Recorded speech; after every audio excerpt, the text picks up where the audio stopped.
Just when we thought we were finished with our geo tracker.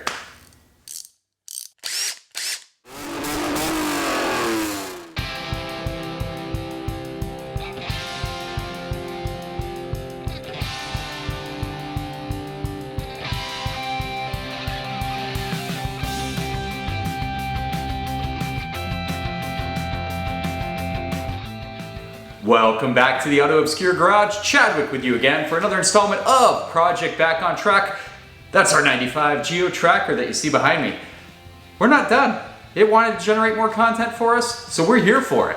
Our Geo Tracker is experiencing some EGR issues, pretty common on a vehicle like this, especially these tow-behind vehicles where they only get driven short distances, never stay warm for long, don't hang out at operating temperatures for extended periods, that kind of bad stuff. Not good for an engine's overall health, and EGR systems tend to take the brunt of that, getting caked up carbon in there and backed up. So I'm going to show you guys how to look at your EGR system, test your EGR to see if it's still functioning, and how to clean it out on this vehicle.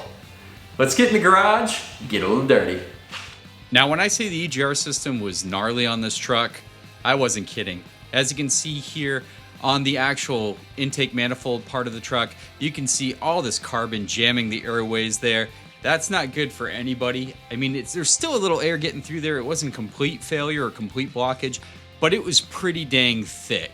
Just look at the intensity of the carbon. So short drives, a tow behind vehicle, not getting a lot of mileage, yeah, that carbon adds up really quick. And just using some really good CRC intake cleaner is the ticket. Get some pry tools, pick tools, get in there, do whatever you gotta do. Once we got the actual EGR valve all cleaned up and ready to go, it was time to actually test it and see if it worked. But before that, I did want to clean the intake manifold side of the truck. I didn't have to take the intake manifold off. I used just a clear rubber hose and kept jamming it in to get carbon loosened up. I then sprayed carb cleaner in there, and then I'll show you another secret coming up, how to blow all that residue out of your engine. First thing you want to do with EGR issues is rule out your EGR. This is the EGR from our 8-valve 1995 Geo Tracker. As you can see, mine is exceptionally clean, but that does not mean it works. I've cleaned it up a bit, of course, but it was pretty clean anyway because it's a fairly low mileage vehicle. You're looking in here, you got a couple important components here. You got the plunger that lives up in here. First off, you should be able to manipulate that with hand, and you should be able to plug up here, press it in, and not be able to push it. That's good, you can tell it's creating air, but that's not enough. That's kind of rudimentary to test. What you want to do is get yourself a hand vacuum pump. You can see the kit in the background here. Super simple, cheap kit I've had for a while. Just need to get a tight fit over here on top of this valve for the EGR. And now we're going to test to see if we can create vacuum. 10 is enough. You can go up to 15 if you want, but good sign there that we're at 10. Now, what you're looking for too is if that leaks right down, if that gauge starts to slide down to 0, indicating a vacuum leak, that's a concern, right? So you're looking really close there. Just making sure everything's good. So you're watching it. Mine's not leaking. That's a wonderful, no, pull it off vacuum there. Boom, back to 0. That's an indicator that this EGR is functional. These can be pretty pricey, so that's pretty killer. I did clean a lot of carbon out of this thing. As you saw earlier, these two ports were completely plugged.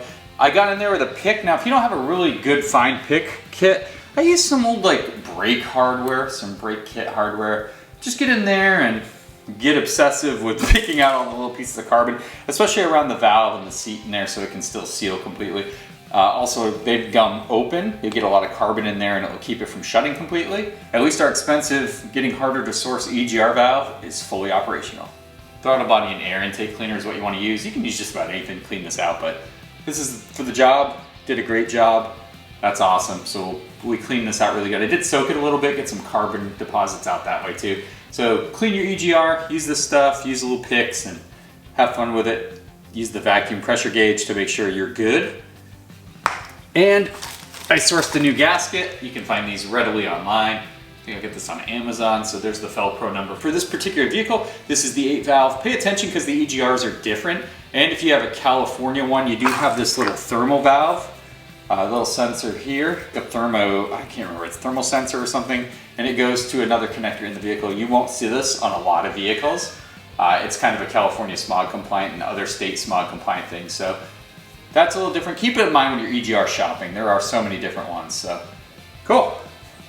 Intake manifold time. So I've been jamming an old speedometer cable, go figure that I have a couple of those laying around, down into the EGR ports to go through the intake manifold. I really am trying to avoid having to pull this intake manifold. After doing that for a while, spraying some carb cleaner down in there, some intake cleaner, I felt like I was getting all the way through. So there's this trick, and I read it on the forums. When you go forum diving, you know you've exhausted all logical reasoning. To just keep the EGR off, crank the engine, let it start for a little bit, and shut it off. Don't let it run too high, don't let it run too long because it does rev pretty high, even though I don't have a tachometer, and just pushes all the carbon out that you've been cleaning. So let's take a peek if that worked. I had some paper towels down here. What do you guys think? I'd say we got a little bit of carbon residue out. Look at that. I'm gonna try that again. I'm gonna give it a few cranks, let it run, and see if I can clean that out. We'll put a clean paper towel there and see if it gets clearer. But yeah, there's a lot of carbon still in there. But the fact that the exhaust gas came out, I think that's a good sign. I think there's air actually passing through the EGR system or the EGR tracks through the intake manifold. So let's flip this over and try with a clean new sheet. Maybe I'll spray a little carb cleaner in there for good measure. Throttle body and intake cleaner will go in there.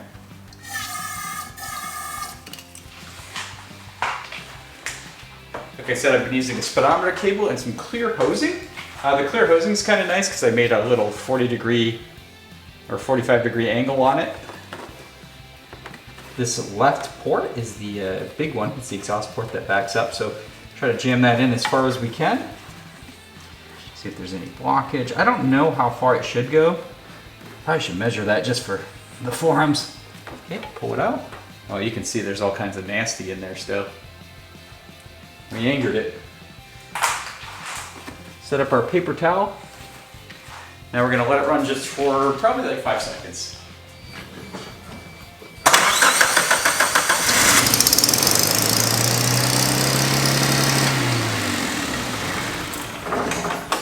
Ooh. That one made a huge mess. A little overspray of our paper towel there. Oh man, look at that. That is monstrous. Looks like a coffee filter almost. Okay, I think we're getting somewhere. I'm gonna keep reaming it out with that plastic piece and spraying some carb cleaner down there, but yeah, we still got some action in there. I'm gonna put a little bit of I don't know. We gotta put something back here to catch this stuff. Lucky I didn't spray my wall down in the garage. Okay, let's keep going. Another item that we can check associated to the EGR is this little filter up here. A little vacuum feed line here. Attaches to the EGR right here in the front with this vacuum line. You can actually pop this plastic cap straight off, and there's a little paper filter in there.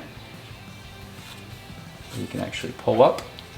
And as you can see on ours, yeah, you can see here it's pretty dirty. This filter can get gummed up, and that can affect the EGR operation too. So I'm going to scrape off this outer layer and we should still be good to go.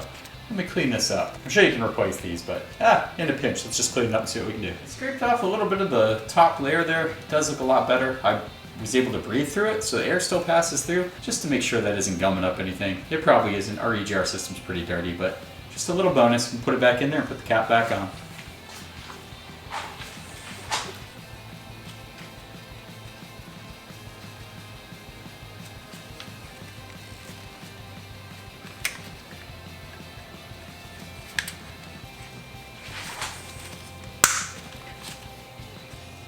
And there we go, a little extra EGR cleaning.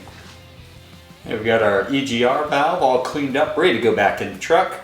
It's as clean as it's gonna get. It's operating normal, test normal, you guys saw it. So we got our bolts all shined up. We got our new EGR gasket here on the back. And we're gonna go ahead and put this on the engine. And hopefully, because I'll be honest, that's as much as I can clean those EGR passages out. We're hopefully resolved our issue without having to take the intake manifold off. Let's get it on there.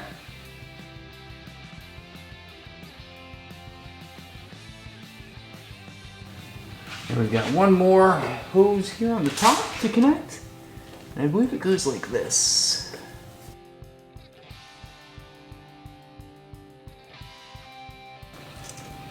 There we go. Those vacuum lines are pretty important.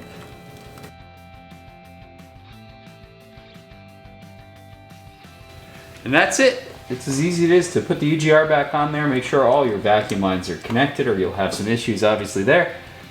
Moment of truth, let's crank it up and see if it actually idles okay.